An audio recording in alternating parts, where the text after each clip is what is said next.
Here with Coach Roger Waialae after the 23-21 victory over West Virginia Wesleyan at home. Coach, first overall thoughts on the game? Well, you don't want to take any. I thought Wesleyan had a good game plan and did a really good job, but we're our own worst enemy. You know, we didn't panic. We got a chance to kick a field goal, made it, and then we do things that aren't disciplined. And that's the most disappointing part about it. This is probably the worst I've ever felt after a loss. Just because all I harp on is discipline. Not doing dumb things, not taking off their helmet. Hell, on the field, if they take on their helmet during practice, they gotta run. Obviously, it's gonna be worse than that. But I guess, you know, I'm happy we won the game, don't get me wrong, but and even in the fashion we won the game, you know, we didn't panic, we stayed cool, even though we are our own worst enemy. You know, we did a good job protecting the ball, and then at the worst possible time, we put it on the dirt.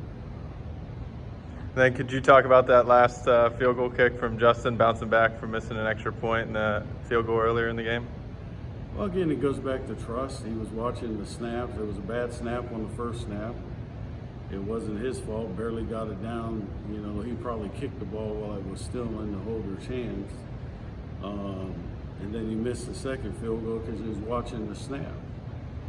And all we told him is, listen, you got to do your job. He has to do his job. And I told his long snapper, go tell him to trust you. You'll get it back there. He just had one bad snap, and things happen. And then looking at the stats after the first half, it was kind of like the game against Alderson Broadus. It felt like you guys were in control, but trailed a little bit at the half and then bounced back with a strong third quarter. So can you talk about your halftime message? I can't repeat that. You know, it was a lot different than, it was a lot different than the Alderson Broadus message. It was completely different. You know, our defense gave up one drive, 99 yards. Other than that, they were in control in the first half. Offensively, we're our own worst enemy at times. And the thing is, offensively, you have to have all 11 on the same page. And there was too many plays where we had 10 guys on the same page and one guy not doing what they were supposed to do. And it has to happen with all 11 for them to be successful. And I know we practice it. And then Rudys play, his second straight start, 272 yards, 3 touchdowns. Talk about his effort.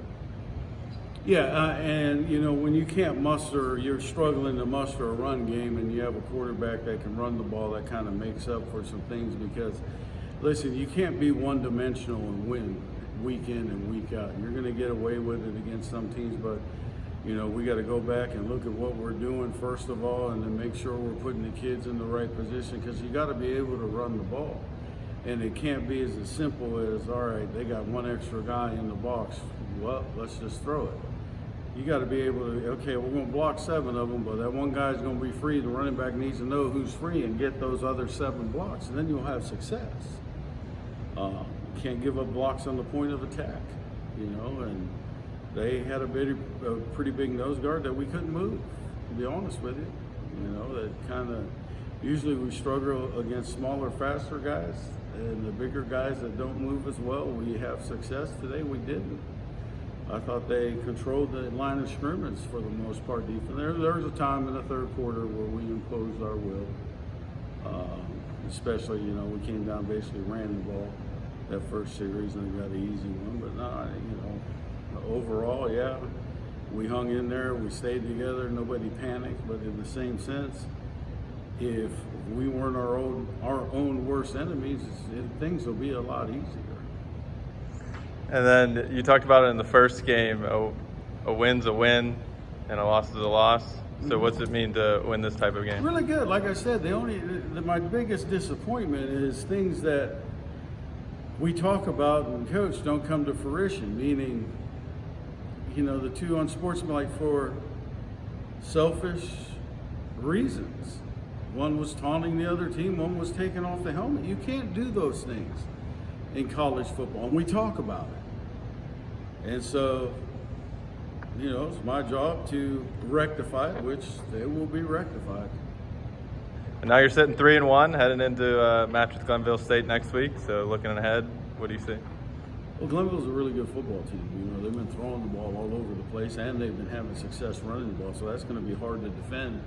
And then defensively, they haven't given up very many points. I mean, they had a 21-7 loss to Concord in the mud, but other than that, they won 59-something. They've been blowing people out. I haven't looked to see what they did today. I know that they were up 10-0 early in the first quarter, but you know, here's the thing: that they're more than anybody else, they know me.